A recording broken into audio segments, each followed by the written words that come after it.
Thank you. Well, our top story this morning right now, there is a temporary truce in the Israel-Hamas war as both sides exchange prisoners and hostages. This morning, we know 17 more hostages are free from Hamas control.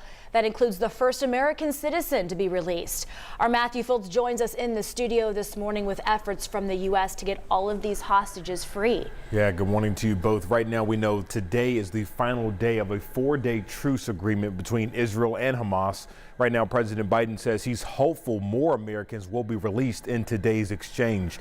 Now, during the past 3 days of this temporary truce, Hamas has released 58 hostages in exchange for the release of 117 Palestinians held in Israeli jails. Now, 4-year-old Abigail Adan is the first U.S. citizen to be released by the militant group. She was inside Gaza for over 50 days. Her parents were among those killed by Hamas. The Biden administration is now pushing for more hostages to come home, as well as to extend the 4-day pause in fighting.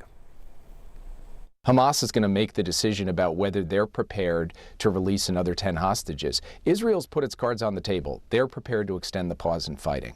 So the ball is in Hamas's court.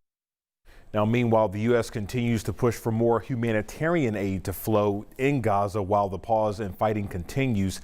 And on Capitol Hill, the battle over aid for Israel will continue this week. And Julia and Gina, right now we know about 180 more hostages are still being held by Hamas.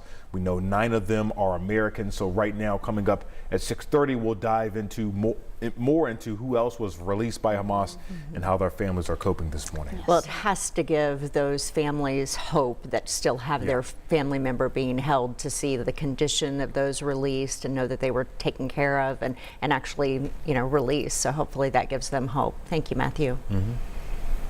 Well, right now, Hamas says it's willing to extend that truce after the 4-day period ends. Make sure you have the WTHR app downloaded to your phone. Any updates will notify you there as things happen.